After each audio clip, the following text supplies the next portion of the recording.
Hello friends, welcome to my channel maths with Manik. और आज हम पढ़ने वाले हैं कंपाउंड इंटरेस्ट। ज़्यादा टाइम वेस्ट ना करते शुरू करते हैं। कंपाउंड इंटरेस्ट क्या है? कंपाउंड इंटरेस्ट समझने के लिए हमें सिंपल इंटरेस्ट का भी पता होना ज़रूरी है ना। तो सिंपल इंटरेस्ट से ही हम पता करते हैं कि कंपाउंड इंटरेस्ट और सिंपल इंटरेस्ट में क्या डिफरेंस होता है। देखते हैं। सपोज सिंपल इंटरेस्ट है,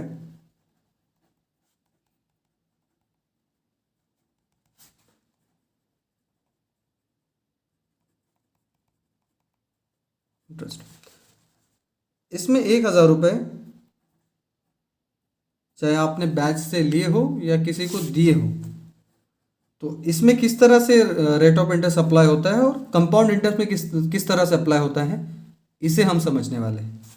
देखिए, सेम अमाउंट ले रहा हूँ मैं यहाँ पे भी 1,000 रुपये, और रेट ऑफ इंटरेस्ट ले लेते हैं 10%। इसमें भी 10% ले लेते हैं। अब हम कैलकुलेट करते हैं 2 साल के लिए कि रेट ऑफ इंटरेस्ट क्या लगेगा और किस तरह से कैलकुलेट होगा। जब सिंपल इंटरेस्ट की बात करते हैं तो 10% के हिसाब से पहले 1 साल होने के बाद कितना ब्याज देना पड़ेगा? 1,000 का 10%, तो 10% ऑफ 1,000 कितना होगा? 10 यहाँ से कट जाएगा, 10 यहाँ से कट जाएगा, बचे 100 रुपये।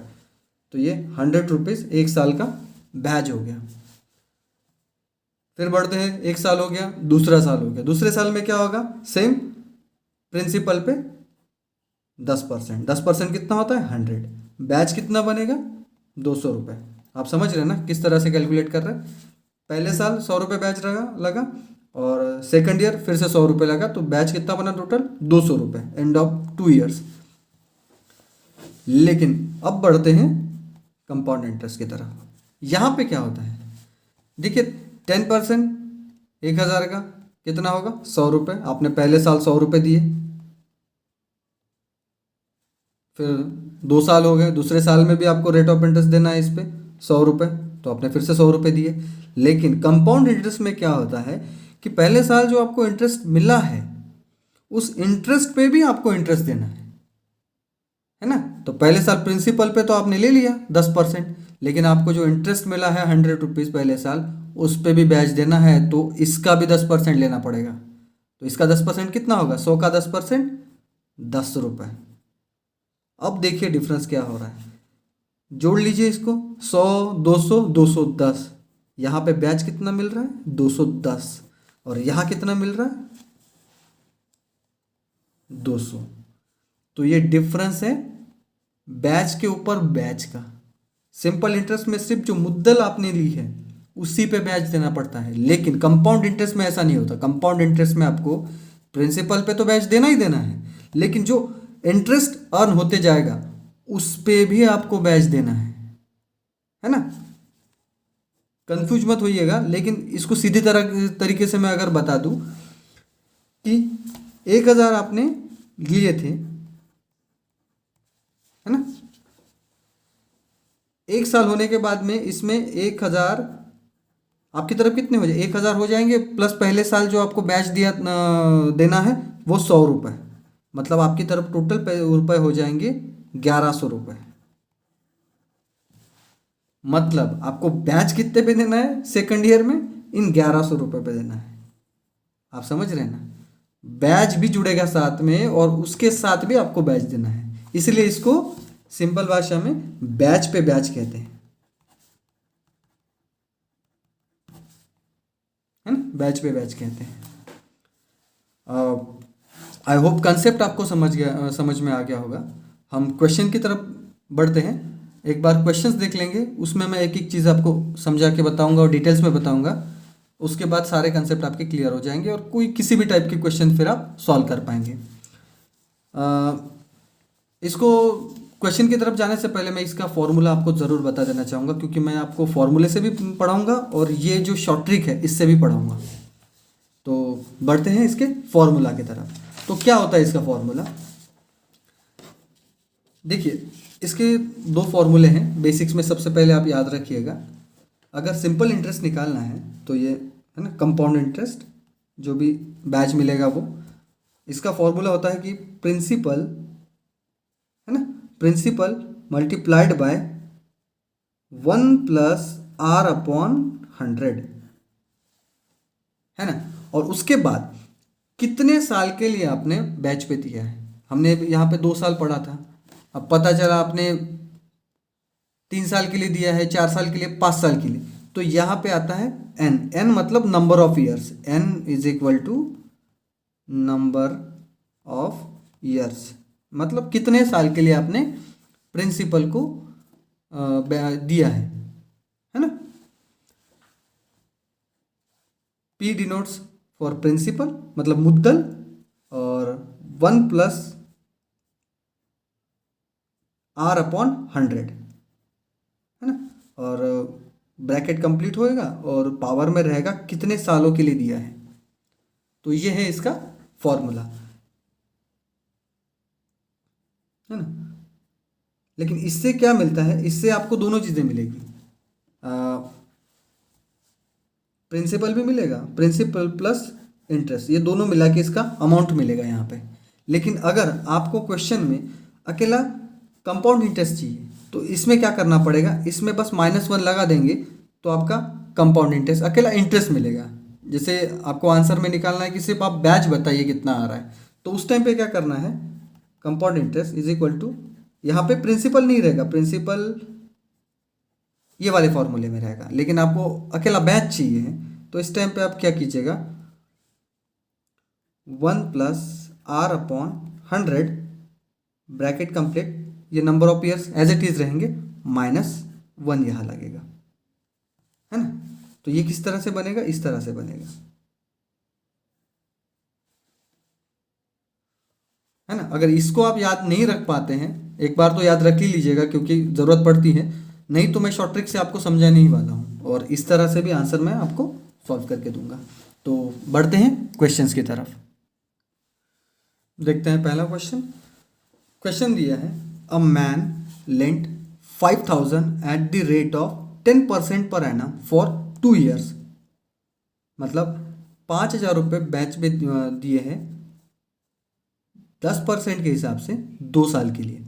तो find the interest compounded annually. देखिए यहाँ पे क्या पूछा है, प्रिंसिपल प्लस इंटरेस्ट नहीं पूछा है, अकेला इंटरेस्ट पूछा है। तो कैसे निकालेंगे, इसकी 2 तरीके हैं है ना। सबसे पहले हम पढ़ते हैं शॉर्ट ट्रिक से। शॉर्ट ट्रिक कैसी है, सबसे पहले लिख लीजिए आप अमाउंट जितना बैच पे दिया है, मतलब प्रिंसिपल, मुद्दल और rate of interest 10%। First year कितने हैं, नंबर ऑफ ईयर्स 2 हैं। सेकेंड ईयर, अब निकालिए बैच, 5,000 का 10% 500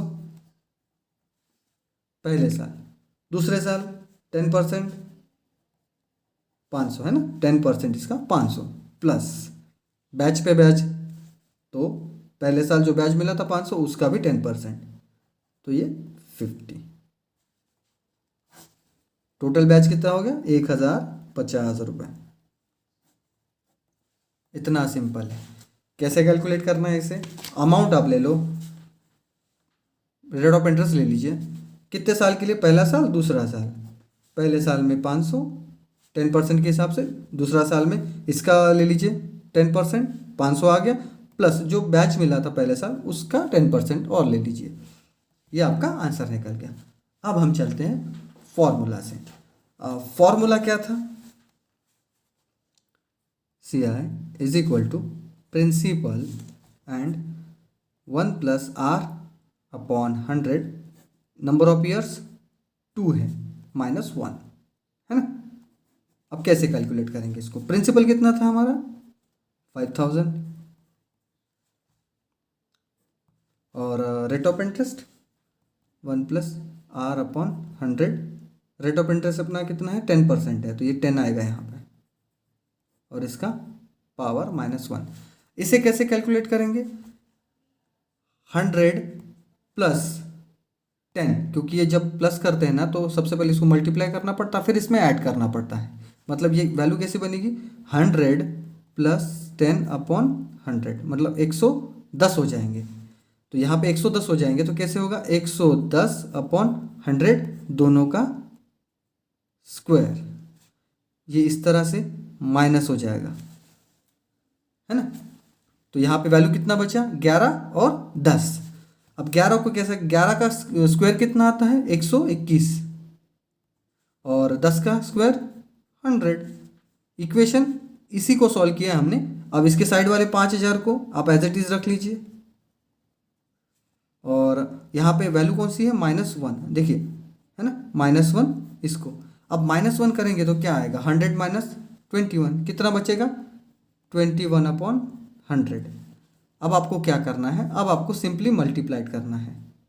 तो कैसे करेंगे, 5000 मल्टीप्लाइड बाय 21/100, ये 2 0, यहाँ 2 0 से माइनस हो जाएंगे। अब ये कैलकुलेशन क्या बचा, 50 मल्टीप्लाइड बाय 21, निकालिए, 5 1 ज़ा 5, 0 एज इट इज़ यहाँ रहेगा, 5 2 ज़ा 10, तो आंसर क्या आया, 1050 रुपये।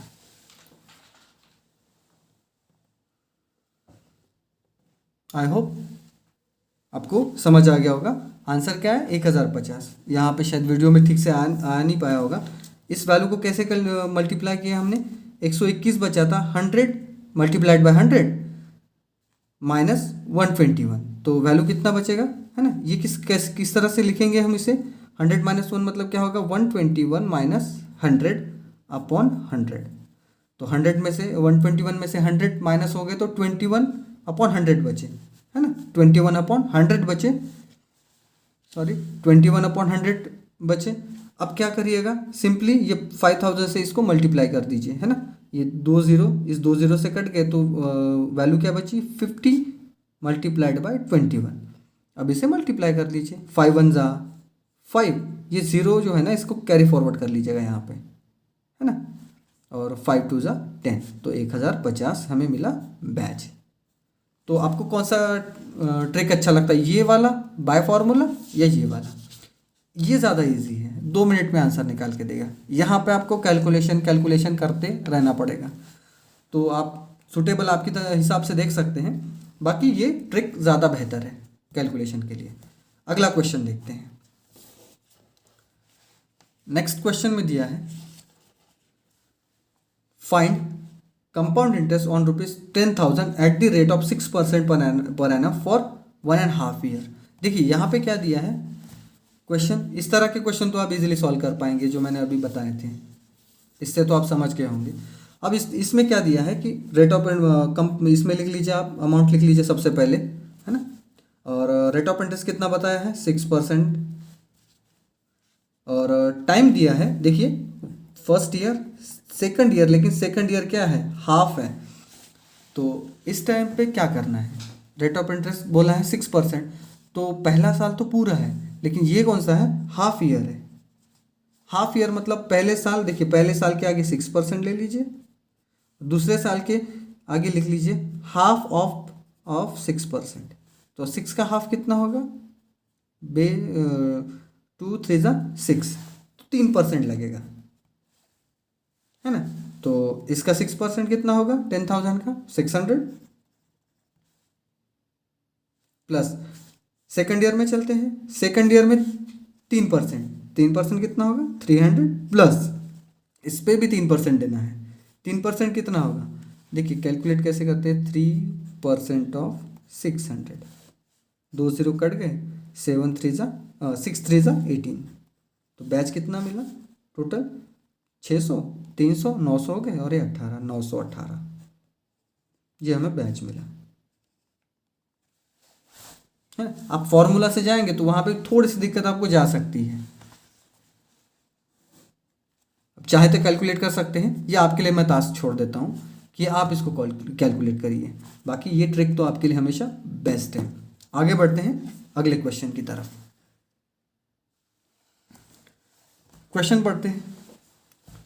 क्वेश्चन है, find the compound interest on 8,000 at the rate of 15% per annum for 2 year and 4 month compound annually। अब यहाँ पे देखिए दिक्कत वाली क्या चीज़ हो जाती है। पहले तो मैंने बताया 1.5 साल था, यहाँ पे क्या किया 4 मंथ्स में बताया है इसको। तो इस टाइम पे क्या करेंगे, मैं सिंपल लैंग्वेज में बता देता हूँ कैसे करेंगे। देखिए अमाउंट कितना है 8,000, अमाउंट आप ले लीजिए 8,000, रेट ऑफ इंटरेस्ट कितना बताया उन्होंने 15%, और number of years first year 2 year and ये तीसरा साल, लेकिन इसमें 4 महीने हैं अकेले, 4 मंथ से। अब देखिए पहले साल में 15% लगेंगे, दूसरे साल पूरा साल है 15% लगेंगे, तीसरे साल में क्या है, तीसरे साल में क्या है टोटल एक महीने में 12 मंथ होते हैं, है ना। 12 में से हमें कितने मंथ्स का बैच लेना है 4 महीने का, तो ये 4 आप ऊपर लिख लीजिए। और इससे क्या करेंगे आप, जो रेट ऑफ इंटरेस्ट है वो भी आप पूरे साल का नहीं ले सकते, तो 4 महीने का ही रेट ऑफ इंटरेस्ट लेना है। तो कैसे करेंगे, 6 महीने का रहता था, हाफ ईयर का रहता तो उसको हाफ करते थे, लेकिन ये क्या कर रहे 1/3 ईयरली कर रहे 4 3 जा 12, मतलब 1/3 ऑफ ईयर। तो रेट ऑफ इंटरेस्ट भी कैसा लेंगे 1/3 ही लेंगे, तो कैसा होगा 15, है ना, 3 5 जा 15। तो यहाँ पे तीसरे साल में जो 4 महीने हैं उसमें रेट ऑफ इंटरेस्ट लगेगा 5% का, तो यहाँ 5% में लिख लेता हूँ। आप समझ रहे हैं ना कैलकुलेशन किस तरह से किया है। 4 महीने का अगर कहा है तो आप पूरे साल का रेट ऑफ इंटरेस्ट तो ले नहीं सकते, तो 4 महीना मतलब कितना होता है 1/3 ऑफ ईयर। 1/3 क्यों बोलेंगे, क्योंकि 12 महीने से 4 महीने, तो 4 3 जा 12, मतलब ये 1/3 रेट ऑफ इंटरेस्ट आपको लेना पड़ेगा, 1/3 ऑफ 15, तो 5%। अब रेट ऑफ इंटरेस्ट पता चल गया, अभी कैलकुलेशन ही बचा है। 15% 8,000 का कितना होगा, है ना। 10% होता है 800, मैंने बताया था। अब देखिए 15% ऑफ 8,000, ये 2 0 इस 2 0 से कट गए, ये 0 एज इट इज रहेगा, है ना। और 15 8 जा 120,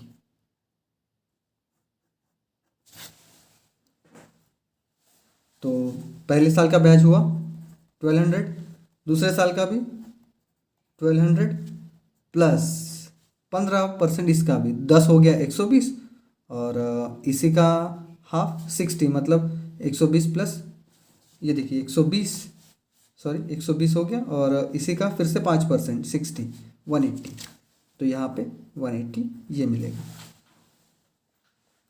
अब थर्ड ईयर के में बढ़ते हैं। पहले साल यहाँ पे साल आधा है तो 5% ही लेना है, तो 8,000 का 5% कितना होगा 400,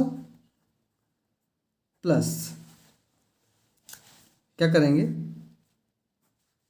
इसका भी 5%, 120 है, 120 का 5% कितना होगा 1200 का 5%, 10% 120, तो 5% 60 होगा, प्लस इसका भी 5%, इसका 5% होगा 60, ये ले लीजिए 60, और 180 का 5% कितना होगा 10% 18, तो 5% होगा 9।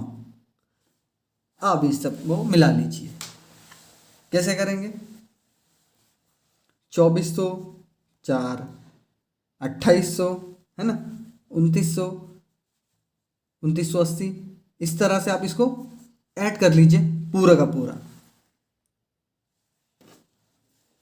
इसका सम मिलेगा 24 24 28 2980 और 3109 रुपये। तो हमें इतना बैच मिलता है। देखिए ट्रिक से निकाल रहे तो आसानी से आप आंसर निकाल पाएंगे। अब इसी तरह से मैं बोलूँगा आप फॉर्मूला से निकालिए तो बहुत ज़्यादा टाइम जाएगा, लेकिन फिर भी मैं आपके लिए वो इजी बना देता हूँ।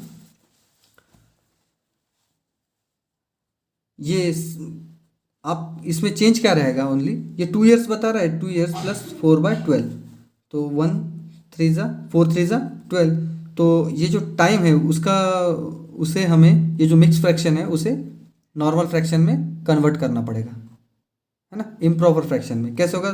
3 2 जा 6, 7/3, इस तरह से ये टाइम बनेगा। लेकिन ये कैलकुलेटिव है, ज़्यादा कैलकुलेटिव है, आपको कंफ्यूज कर सकता है और प्रॉब्लम भी जा सकती है, इसलिए ये वाला ट्रिक ज़्यादा बेटर है। बढ़ते हैं अगले क्वेश्चन की तरफ। इसमें क्वेश्चन दिया है, a man lent 9,000 at the rate of 5% per annum for 3 years, find the compound interest compound annually. देखिए ये क्वेश्चन तो हम पहले भी कर चुके हैं, तो ज़्यादा प्रॉब्लम नहीं जाएगी। बस यहाँ पे नंबर ऑफ ईयर्स 3 है। कैसे कैलकुलेट करेंगे? Amount 9,000, rate of interest 5%, first year, second year and third year. 5%, 900 का 910%, उसका 5% 450, दूसरे साल भी 450, तीसरे साल भी 450, यहाँ पे प्लस इसका 5% कितना होगा? 45 का 22.5, दूसरे साल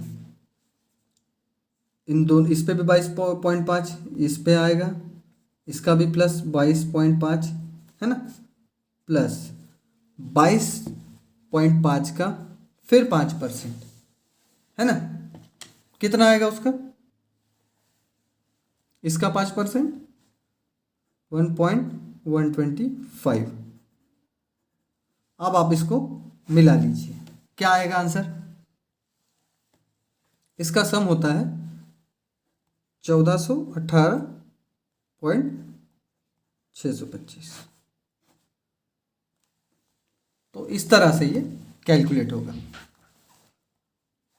आप सिमिलरली आप फॉर्मूला से भी करके देखिएगा आंसर क्या आता है। कैसे करेंगे calculate? Is equal to principal अपना 9,000 है, 1 + r/100 कितना है? 105%। हम डायरेक्टली 1 + r को ऐसे लिख लेते हैं, 1 + r/100 है ना, और ईयर 3 है, -1 इस तरह से रहेगा। मैं डायरेक्टली बना देता हूँ आपको कैसे करना है। 9,000 इंटू 105% इंटू 105% इंटू 105%। एक्चुअली ये सिंपल लैंग्वेज में इसलिए बता रहा हूँ, ये बहुत आसान है। इससे क्या करना पड़ेगा? आपको क्यूब निकालना पड़ेगा तीनों के, लेकिन आप इस तरह से मल्टीप्लाई करते जाएंगे तो भी आपको आंसर मिल जाएगा, है ना। और -1 आखिरी में आप कर लीजिएगा, तो इससे आपका आंसर निकल जाएगा। लेकिन ये टाइम कंज्यूमिंग है थोड़ा सा। तो चलिए बढ़ते हैं नेक्स्ट क्वेश्चन की तरफ। या आप इस तरह से भी कर सकते हैं। देखिए 105 होता है ना, 105 और ये 100, आप इसका इसी का क्यूब निकाल सकते हैं, क्यूब निकाल के 105 का। लेकिन ये बहुत ज़्यादा कैलकुलेटिव हो जाएगा। सिंपल यही है, इस तरीके से आप चलिए, आपको आंसर भी सबसे पहले जल्दी मिल जाएगा और कैलकुलेशन भी नहीं रहेगा ज़्यादा, है ना। ये क्वेश्चन जो है वो बहुत ज़्यादा इंपॉर्टेंट है, क्योंकि इस क्वेश्चन में मैं आपको तीनों चीज़ें समझाने वाला हूँ। सबसे पहला कि जब अपना ईयरली कंपाउंडेड रहता है तब कैसे करना है, हाफ ईयरली रहता है तब कैसे करना है, या क्वार्टरली किस तरह से रहता है उस वक्त कैसे करना है, ये तीनों चीज़ें मैं आपको बताने वाला हूँ, है ना। तो इसके फॉर्मूलाज देख लेते हैं, उसके बाद में अपनी नॉर्मल ट्रिक से कैसे सॉल्व करना है ये मैं आपको बता दूंगा। कंपाउंडेड ईयरली रहेगा, कंपाउंडेड ईयरली रहेगा तो उस वक्त में क्या रहेगा, हम अमाउंट से लेके चलते हैं। टोटल मतलब इंटरेस्ट प्लस प्रिंसिपल कितना आएगा। देखिए प्रिंसिपल लेना है आपको, यहाँ पे 16,000 है, तो यहाँ पे क्या करना पड़ेगा आपको, 16,000 1 प्लस रेट ऑफ इंटरेस्ट कितना है 20%, 1 प्लस नंबर ऑफ ईयर्स, एक ही साल के लिए तो नॉर्मल कैलकुलेशन होगा एक ही साल का, ठीक है। तो यहाँ पावर की ज़रूरत भी नहीं पड़ेगी ईयरली के लिए। अब कंपाउंडेड हाफ ईयरली देखते हैं।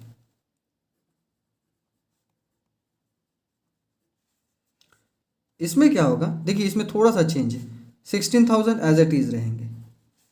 यहाँ पे क्या हो रहा है ना, 1+ में जो रेट ऑफ इंटरेस्ट है, देखिए हाफ ईयरली हो रहा है तो रेट ऑफ इंटरेस्ट क्या लगेगा, हाफ ही लगेगा, तो 20 का हाफ, 20 को डिवाइड करना पड़ेगा अपॉन 100।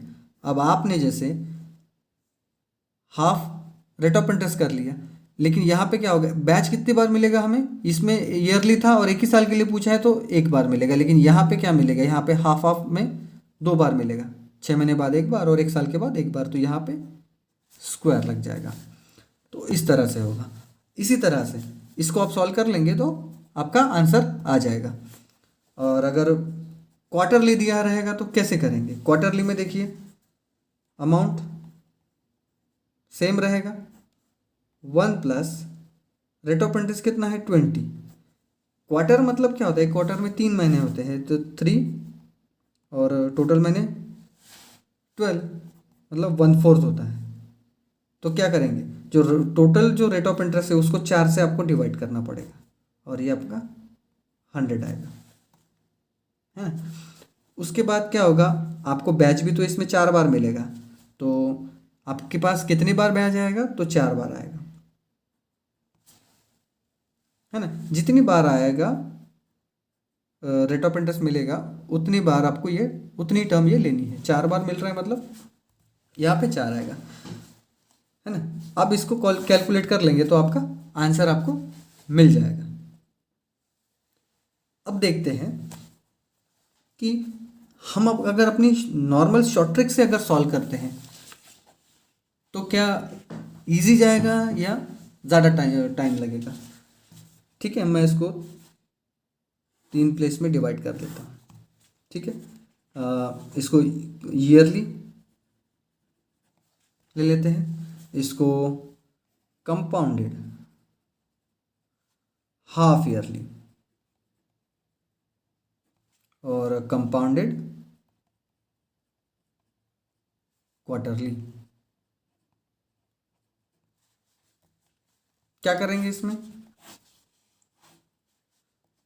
रेट ऑफ इंटरेस्ट पता है 20%, प्रिंसिपल दिया है 16,000 और एक ही साल का रेट ऑफ इंटरेस्ट चाहिए है। 16,000 का 20% कितना होगा, है ना। देखिए 3200 होता है, लेकिन आप कैलकुलेट कैसे करेंगे, 16,000, ये 1 0 यहाँ से कट जाएगा, 1 0 यहाँ से कट जाएगा, 1600 × 2 3200। देखो ये चीज़ करने की ज़रूरत आपको कभी नहीं पड़नी चाहिए। आप अपना कंसेप्ट इस तरह से क्लियर रखिएगा कि 20% बोला है, 10% 1600 होता है तो 20% 3200 होता है। ये नॉर्मल आपके मतलब जुबानी याद होना चाहिए। 5% बोला है तो 10% 1600 होता है तो 5% 800 हो जाएगा, ये भी आपको ऐसे याद होना चाहिए। सेम हाफ ईयरली में देखते हैं, 16,000 अमाउंट है, रेट ऑफ इंटरेस्ट 20% है, लेकिन हाफ ईयरली बोला है तो बैच 2 बार मिलेगा। अगर बैच 2 बार मिलेगा तो रेट ऑफ इंटरेस्ट भी साल में डिवाइड करना पड़ेगा 2 से, क्योंकि साल में आप 2 बार बैच ले रहे हो तो रेट ऑफ इंटरेस्ट 6 महीने के लिए पूरा 20% नहीं लगा सकते, तो उसको भी हाफ करना पड़ेगा। तो 20 2 है ना, 20 / 2 10, तो यहाँ पे रेट ऑफ इंटरेस्ट 10% का अप्लाई होगा। 10% लेते हैं इसका ले लीजिए 1600, 10% मैंने बताया था 10% सिंपली लेना है। उसके बाद दूसरे साल भी 1600 मिलेगा, लेकिन साल मतलब सेकंड ईयर में, सेकंड हाफ में, और इसका आपको फिर से जो बैच मिला है उसका भी 10% लेना है, ये 160। तो कितना हो जाएगा, 3200 3360। डिफरेंस देखते जाइए इसमें कैसे आ रहा है। पहले साल 3200 मिला, है ना, ये मैं लिखते जाता हूँ, ये 3200, उसके बाद ये 3360। उसके बाद अभी हम क्वार्टरली पे जाते हैं। क्वार्टरली में देखिए क्या फ़र्क पड़ता है। अमाउंट 16,000, लेकिन रेट ऑफ मतलब बैच कितने बार मिल रहा है हमें, 4 बार मिल रहा है। रेट ऑफ इंटरेस्ट है 20, लेकिन हमें क्वार्टरली काउंट करना है तो एक साल में 4 क्वार्टर होते हैं, तो रेट ऑफ इंटरेस्ट को 4 से डिवाइड कर लीजिए, 5 × 20, तो रेट ऑफ इंटरेस्ट अप्लाई होगा 5%। 5% ले लीजिए 1600 का, 16,000 का 10% होता है 1600, तो 5% होगा 800। तो पहले से चारों साल तो ये तो मुद्दल पे तो या प्रिंसिपल पे तो 5% तो मिलना ही है आपको, लेकिन यहाँ पे थोड़ा सा चेंज रहेगा। इसका 5% 80, 10% होता है तो 40 यहाँ हो जाएंगे। इसी पे इस साल भी मिलेंगे ये 40, इसी पे इससे भी इस साल भी मिलेंगे, यहाँ पे भी 40, एक एक साल का। तो यहाँ पे इसका हमने बैच ले लिया तो ये कंप्लीट हो गया। अब यहाँ पे हमने इसका 800 ले लिया, इसका 40 ले लिया और इसका भी 40 लेना पड़ेगा, तो हम इसी को 80 लिख लेते हैं। 40 40 दोनों का 80, और इसका 5%, 10% 4 रुपये हो जाएंगे और 5% 2 रुपये। और इसमें क्या कर लिया, इसका 5% 800 ले लिया। अब इसमें 2400 का, इसके भी 40, इसके भी 40 और इसके भी 40, कितने हो जाएंगे 120। इसको ना लेते हुए हम डायरेक्ट 120 ले लेते हैं। प्लस इसके 2 रुपये ऐड होंगे और इसके 4 रुपये, हम दोनों को मिला लेते हैं। 40 और ये 80 कितने हो जाएंगे 120। 120 का 5% कितना होगा 12, 10% और 5% 6 रुपये। आपको कन्फ्यूज ना हो इसलिए डायरेक्टली ले लेते, नहीं तो टू ये हो जाएंगे, इसके 4 रुपये हो जाएंगे और 2 रुपये के 5% कितना होगा +0.1। इसका हम सम कर लेते हैं कितना आता है। इनका टोटल आ रहा है 3448 रुपये 1 पैसा। तीनों का डिफरेंस देखिए, फर्क क्या है, रेट ऑफ इंटरेस्ट सेम है 20%, लेकिन कंपाउंडेड हाफ ईयरली होने की वजह से यहाँ पे बैच देखिए कितना बढ़ गया 160। कंपाउंडेड क्वार्टरली होने की वजह से 248 रुपये यहाँ बढ़ गए। यहाँ देखिए यहाँ 160 बढ़ गए, यहाँ 248 रुपये 1 पैसे बढ़ गए। तो ये डिफरेंस होता है कि जितनी बार कंपाउंड होगा उतनी बार आपको अमाउंट जो है, अमाउंट ऑफ इंटरेस्ट है वो ज़्यादा मिलेगा, है ना। इसलिए आजकल कंपाउंडेड ही मिलता है, कोई भी आप लोन लेने जाओ कंपाउंडेड ही मिलता है। पता नहीं चलता कि लिया 10,000 था कब 25,000 पे पहुंच गया, नहीं पता चलता। तो यही फंडा है एक्चुअली उसके पीछे। हमारे पास एक क्वेश्चन है, देखिए, if the difference between compound interest and simple interest on ₹960 is ₹19.60 for 2 years at certain rate of interest. Find the rate of interest. अब यहाँ पे देखिए हमारे पास क्या दिया है, अमाउंट दिया है, उसके बाद दोनों का डिफरेंस, मतलब जो सिंपल इंटरेस्ट है और कंपाउंड इंटरेस्ट है उन दोनों का डिफरेंस दिया है 19.60 फॉर 2 ईयर्स। तो रेट ऑफ इंटरेस्ट हमें पता करना है। तो ये कैसे पता कर सकते हैं, इसे कैलकुलेट करने का एक फॉर्मूला है। देखिए, CI minus SI is equal to principal into R/100 N, इस तरह से कैलकुलेट होगा। अब इसमें वैल्यू हम पुट कर लेते हैं। डिफरेंस हमें दिया है 19.60 इज इक्वल टू प्रिंसिपल भी हमें पता है 1960 है। अब रेट ऑफ इंटरेस्ट कितना है पता ही नहीं है, तो ये R है और यहाँ पे 2 साल है और 100। तो ये जो 2 है ये पूरे कॉलम पे मल्टीप्लाइड है, तो ये क्या बन जाएगा, R बन जाएगा R² और 100 भी बन जाएगा 100 का स्क्वायर।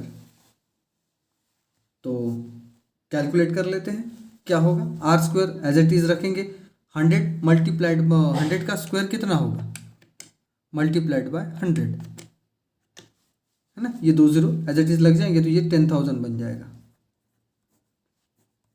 R²। क्या करेंगे 19.60, ये पॉइंट हट जाएगा तो ये नीचे 100 लग जाएंगे, ये 1960 मल्टीप्लाइड बाय R² एंड ये 10,000। ये एक ज़ीरो यहाँ से कट जाएगा। उसके बाद 19 6 ये क्या हो जाएगा, ये मल्टीप्लाई में है इस साइड में, इस साइड में मल्टीप्लाइड में है, तो ये इस साइड जब आ जाएंगे तो क्या हो जाएगा, ये 196 इंटू 100 1960 इज इक्वल टू 1000।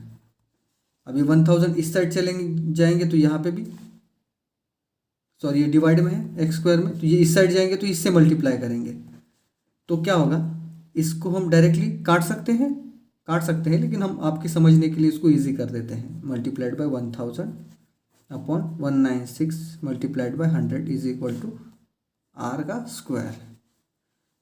अब 0 0 2 हम काट लेते हैं और यहाँ पे क्या बचेगा, फिर ये 2 0 बच गए, 196 1 जा 196, तो वैल्यू क्या बचेगी 100 इज इक्वल टू आर का स्क्वायर। अब देखिए 100 इज इक्वल टू आर का स्क्वायर। अब इसे हमें इक्वल करने के लिए इसको अंडर रूट में कर लेना पड़ेगा, तब ये स्क्वायर माइनस होगा, है ना। तो ये क्या हो जाएगा, R is equal to under root of 100 का अंडर रूट कितना आएगा 10, है ना। तो रेट ऑफ इंटरेस्ट कितना मिलेगा हमें 10%। तो इस तरह से कैलकुलेट करना है फॉर्मूले से। ये क्वेश्चन देखिए 2 साल का है, इसलिए और एक चीज इजी है ना, नहीं तो कैसा 2 साल में है तो इजी जाता है कि कैलकुलेट कर ले, 3 साल के रहे तो थोड़ा सा डिफिकल्ट और जा सकता है कैलकुलेशन में, लेकिन जनरली इतना ज़्यादा कैलकुलेटिव पूछता नहीं है कोई एग्जाम्स वगैरह में। लास्ट क्वेश्चन देखा था जिसमें हमें डिफरेंस दिया था और रेट ऑफ इंटरेस्ट नहीं पता था। यहाँ पे हमें डिफरेंस दिया है और रेट ऑफ इंटरेस्ट दिया है, लेकिन प्रिंसिपल क्या था वो नहीं बताया गया था, और हमें पूछा गया है कि 3 साल बाद rate of interest plus principal मतलब सम पूछा है, वो क्या होगा। तो कैलकुलेट करते हैं। इसे कैलकुलेट करने का एक्चुअली एक फॉर्मूला है, हम देखते हैं। Compound interest minus simple interest is equal to principal हमें पता नहीं है, R upon 100 square 300 plus R upon 100। ये फॉर्मूला 3 साल के लिए। इसी जगह पे अगर उन्होंने बोला होता कि 2 साल का डिफरेंस जो है 2 साल के लिए दिया है और 2 साल का डिफरेंस दिया होता है कि 31 है, उस टाइम पे क्या करना है, सेम रहेगा C I minus S I is equal to formula बस इतना रहेगा आर अपॉन 100 एंड स्क्वायर। अगर 2 साल का पूछा है, 3 साल का अगर पूछा है तो ये वाला जो सम है वो ये वाला जो पोर्शन है वो एडिशनल हो जाता है। तो हमें पूछा है 3 साल का, तो इस फॉर्मूले के साथ हमें जाना पड़ेगा। कैलकुलेट करते हैं कैसा करना है। सम हमें पता नहीं है लेकिन डिफरेंस हमें पता है 31 है। प्रिंसिपल को पी एज इट इज़ रहने देते हैं 10%, इसे हमें लेना पड़ेगा। अब इसे हम कैलकुलेट कर लेते हैं, ये 0 यहाँ से कट जाएगा, 1 का स्क्वायर तो 1 ही आएगा, 10 का स्क्वायर 100 हो जाएगा। पी को हम अभी भी वैसे ही रख लेते हैं। अब यहाँ पे 300 plus R, rate of interest कितना है 10%, तो ये कितना हो जाएगा 310 100। इसमें क्या कर लेंगे, देखिए मैंने किस तरह से लिया है, 300 ये प्लस ये आर जो है वो 10% है, तो 300 प्लस 10 310। 1 0 से कैंसिल हो जाएगा। अब हमारे पास इक्वेशन क्या बचेगा, P 1 plus 1 upon 100 multiplied by 31 upon 10। ये इक्वेशन हमारे पास बचा।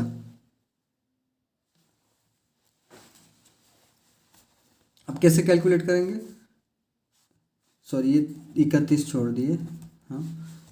अब क्या होगा, इसका P एज इट इज़ रहेगा 1 अपॉन ये मल्टीप्लाई इसके साथ कर लेगा तो ये 1000 हो जाएंगे, और ये 1 मल्टीप्लाइड बाय 31, ये 31 हो जाएगा। ये बचा 31 एज इट इज़। अब ये दोनों क्या है, इन्वर्स में है, ये हम डायरेक्टली इसको काट सकते हैं। प्रिंसिपल बचेगा 1000, मिलेगा 1000। ये इसको क्यों काट सकते हैं, आपको पता है कैसा होता है? ये मल्टीप्लिकेशन में वैल्यू है, अब ये p रहेगा, इसमें ये मल्टीप्लाई में 31 बाय 1000 है। ये वैल्यू जब मल्टीप्लाई में है तो ये जब इस साइड जाएगी तो ये क्या हो जाएगी, ये डिवाइड में चली जाती है, या इस वैल्यू को हम इस साइड ले लेंगे तो क्या होगा पता है, ये 31 तो ये एज इट इज़ रहेगा, ये p को हम एज इट इज़ रखेंगे, लेकिन ये जब इस साइड होगा तो ये उल्टा हो जाएगा, तो यहाँ पे क्या हो जाएगा, ये 1000 ऐसे हो जाएंगे और ये 31 इस तरह से हो जाएगा। तो हमें पता है ये मल्टीप्लाई में है, ये डिवाइड में है, तो ये इस तरह से वैल्यू कट जाएगी और 1000 अकेला बचेगा। तो प्रिंसिपल हमें मिल गया 1000। तो आई होप आपको कंपाउंड इंटरेस्ट जो है वो अच्छी तरह से समझ में आ गया होगा और आप क्वेश्चंस भी कर लेंगे। और अगर आपको ये वीडियो अच्छा लगे तो प्लीज़ सब्सक्राइब जरूर कर लीजिएगा चैनल को, क्योंकि मैं और वीडियोस भी इससे रिलेटेड लेके आने वाला हूँ। और ये टॉपिक इतना छोटा नहीं है, इसमें मैं और एक वीडियो भी बनाने वाला हूँ जिसमें थोड़ा सा एक्सट्रीम डिफ़िकल्ट टाइप के क्वेश्चंस रहेंगे, और जो मेंस वगैरह में पूछे जाते हैं उस टाइप के क्वेश्चंस भी मैं इसमें करवा दूँगा। So thanks for watching and good luck.